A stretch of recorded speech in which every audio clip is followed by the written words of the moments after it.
Welcome to Not Your Daily Stories. I'm Rosa Pandey. And I'm Sam Meekings, and we're your co-hosts. Each episode, we talk to media professionals about their work, discuss wide-ranging topics with our community, or take a deep dive into narratives shaping student life here at Northwestern Qatar and beyond. In our first episode, we're going to be addressing all the changes that have happened since spring 2020. Namely, how we've adapted to online learning, the effects of the pandemic in our community, and how people in our community are coping with all these issues.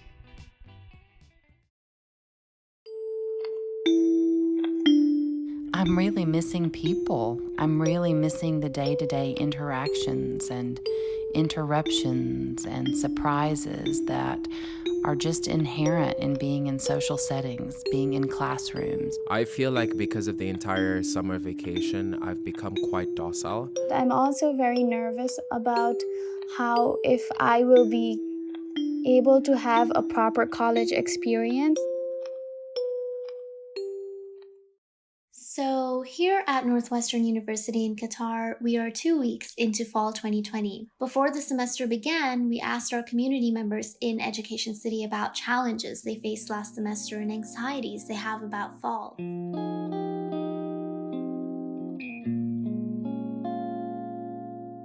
My name is Martin Minantle Sekonze, and I hail from the Kingdom of Eswatini. I'm a biological sciences sophomore at CMUQ.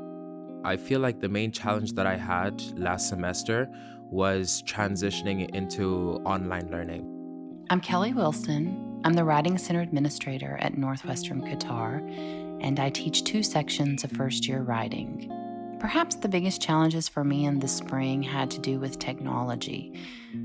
Just learning how to better utilize Canvas, finding ways that could support my students' learning that didn't get in the way of our learning. I'm Sarah Shah, and I'm a Northwestern alumna that recently graduated in the class of 2020. The recent pandemic has instilled in me that fear and any anxieties should really be put aside, and that, learning to adapt and learning to just be hopeful and optimistic is a key trait in today's world. Positivity really comes a long way because it's kind of what got me through the whole pandemic. My name is Niharika Pant, so I'm enrolled in Georgetown University in Qatar, the class of 2024. The anxieties that I have about the fall semester obviously revolves around the fact that I am an incoming freshman, so I am completely unaware about the world that I'm about to enter. I do hope that new relationships with the incoming freshmen will not be hampered by the online environment. Along with frustration about the limitations of distance learning, there's also hopefulness surrounding this new beginning, perhaps mixed with anticipation of going back to the way things were. So the exciting part, what am I looking forward to in the next semester? I'd say that being able to be exposed to like a few more people would be quite nice because I have not been the most social person throughout this entire quarantining experience. I'm also really excited to just get out of my house, and I feel like this is a first stepping stone to my whole life or the career I'm about to build. So I'm really excited to discover my path and my interests and be independent and just get out of my house and be an adult and do things. Perhaps I'm also looking forward to the day we get the email that says, "Welcome back, everyone can come to the building."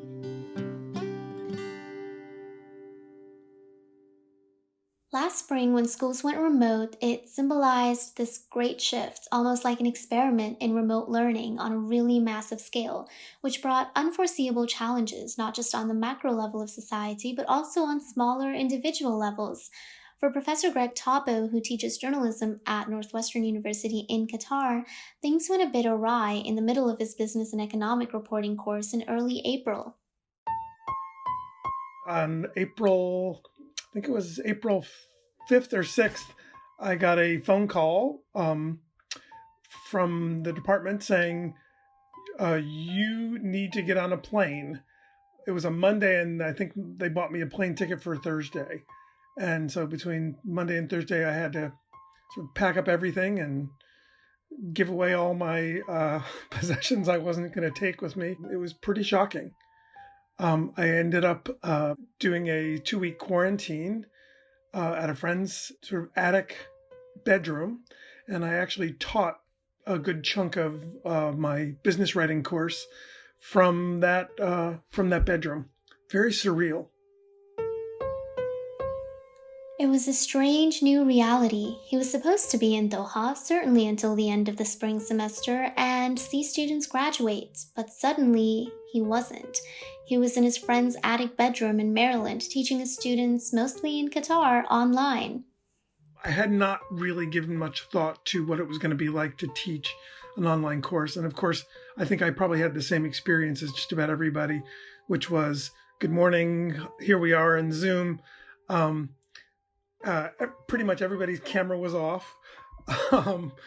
And so I was kind of like talking into the void for a few minutes, wondering sort of if anybody was actually out there, if anybody was really listening. And it was kind of bizarre. And I think for all of us, it was a question of trying to find as many positives out of a very difficult situation as possible. I mean, for myself, I feel like the biggest struggle was keeping those kind of interactive and positive elements of the class going, the engagement, the passion. Was that something you found too? That was the hardest part for me because, like a lot of teachers, I have kind of some bad habits. And, mostly just relying on sort of the nonverbal cues, and that's gone. I mean, that you're looking at basically like an inch by inch and a half square, and that's the whole person right there. The thing that I did a little bit of, not enough, but certainly a little bit of, was tried to use some kind of interactive sort of like polling software and stuff like that, just to get people remembering that they were all in this one room together. For Professor Topo, a constant source of worry was the fact that there was no way to really check if all 15 students in the class were actually there. I really did feel like from time to time, like I'm not teaching the whole group here. I'm not even talking to the whole group. And I guess I worry, like, what, people are paying money to have this experience. What are they getting out of it? I'm their interface to the experience here, so I feel like I'm not kind of giving you the value you need. I was very sensitive to the fact that a lot of people didn't want to like turn on their Zoom camera, and that's still a kind of an issue I think that we're still grappling with. It feels from my perspective that everybody should be there, but I understand why some people would not want to be there. Certainly from sort of the personal thing. I mean, I'm more than willing to share my office with the world. Just put up a painting. But as we launch into a new semester, there's also a renewed sense of hopefulness, mingled with a sort of oblique outlook on what the future holds. I have a feeling this is not the last time we're going to have an experience like this in terms of a pandemic or something that's going to require us to be separated. So I think this is a good skill to have, both from the teacher and the student point of view. I really think we're hardening ourselves against sort of uncertainty. So I think that's to the good. I'm pleased that we're doing that.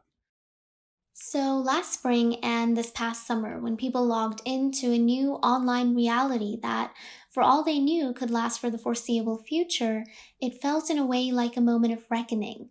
For some people, like Jessica Choi, a third-year student studying culture and politics at Georgetown University in Qatar, taking a break seemed like a better idea. Summer 2020 was completely 100% online, and I realized it just doesn't work for me. And I really appreciate the genuine interactions I have with my professors on campus. And when I started thinking about how I'm gonna miss all of that, I realized that maybe taking another option outside of GUQ might be a good idea to, make most of my time. We all learn differently and in different ways. And I think, you get something, there's a value to having learned and having realized, okay, this is the kind of learner I am, and this is the way I benefit best from learning is the interactive element.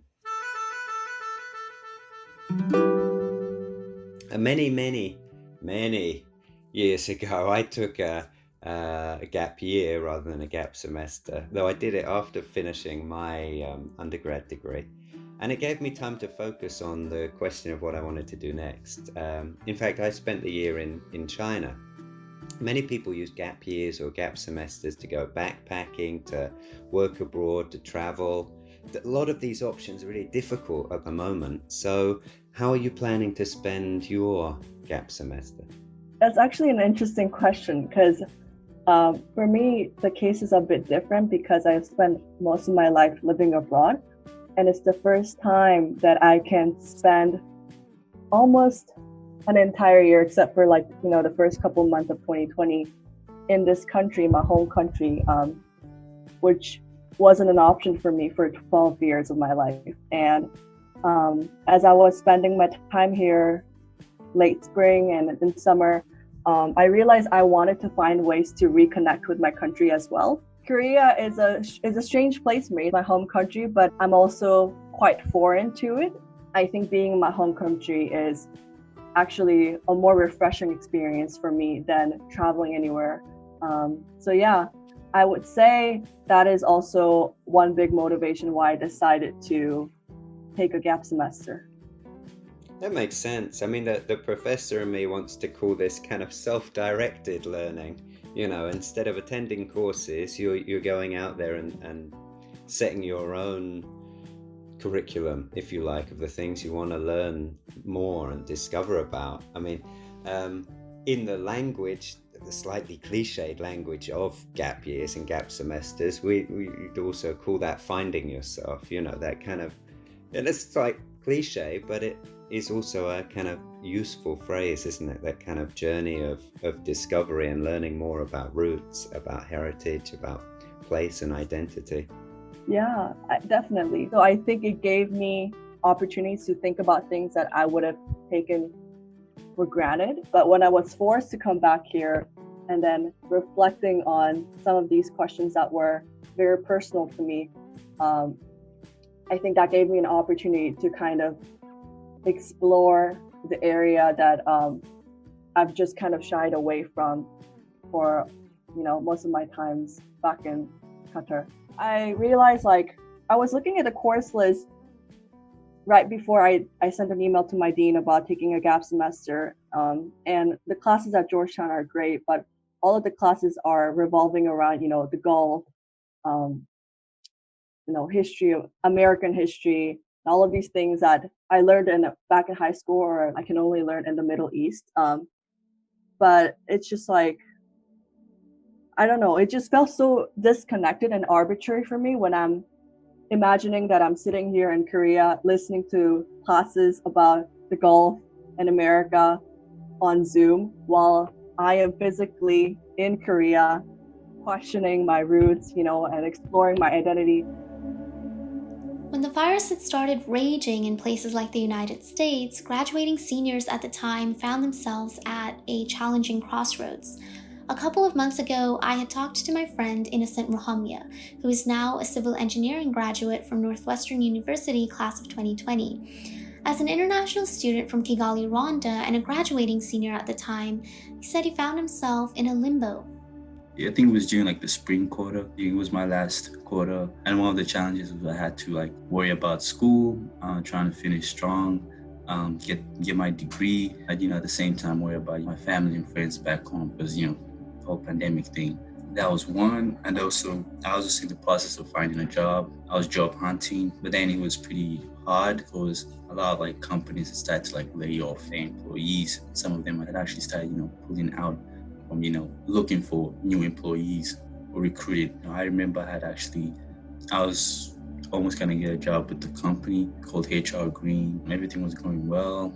I had done the interview and stuff like that. But then towards the end, they did not give me any job offer. And when I reached out, that's when they told me that they were not sure. And they had to first assess the whole situation and then get back to me, which they never did. So I just assume that, maybe it's because of the whole pandemic thing. And so those are the two major challenges. I think another one is having to also figure out where to stay after college. I'm on financial aid. And so paying my rent, going grocery shopping, all of that comes from refunds that I get once my financial aid has covered everything else, which includes, tuition and all the other stuff. So I knew I was going to get out of the whole financial aid once I graduated. As the pandemic drags on, he's finding out that in some ways things are still just as bad, and in other ways they're starting to look up.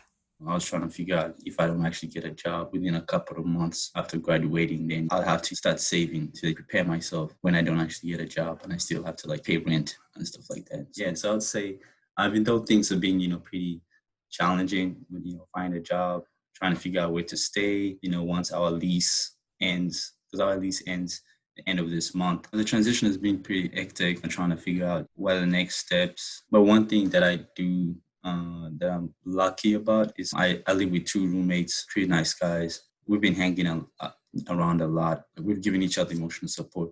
One of them is also an international student. We have, similar challenges. And so, having someone like that, staying with someone like that, kind of, makes you, I don't know how to say it, makes you feel like you're not alone.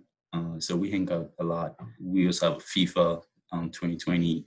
So we also play, video games once in a while. I also try to do, something as well, something new, learn new dishes. I've been learning, cooking new dishes. I actually recently I cooked sesame chicken. Yeah, it was great. It was great. I was surprised by myself.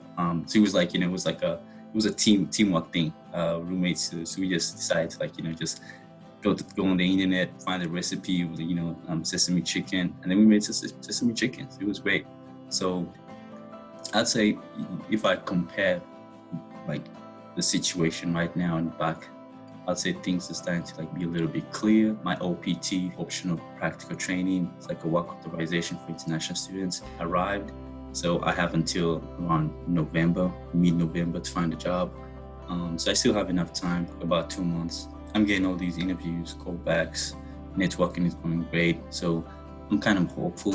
And also the COVID cases back home have decreased, unlike in the US. So it's it's a good thing. Things are starting to look up back home with the whole pandemic and stuff like that. Yeah, so I'd say just having a positive mindset, amidst all this has definitely been, one thing that I've tried doing in my, transition from college to post-college. In this episode, we heard from people about all the things they miss about going to college, like the classroom setting, being able to rely on people's nonverbal cues, and just those day-to-day interactions. Our guests have recounted the challenges of distance learning, of transitioning beyond college, of embarking on a new journey with looming uncertainty ahead, of simply getting back home. Things that are more than just inconveniences, like the struggle of bridging the disconnect between being in South Korea, exploring your roots and identity, and at the same time taking classes about the Middle East or the United States. But the idea that we're all in this strange new reality together in some ways is right. We have individual stories of doubt and despondency, but also of strength and resilience. As we launch into this new semester together as a community, we're also finding glimmers of hope that will come out of this stronger, together but also apart.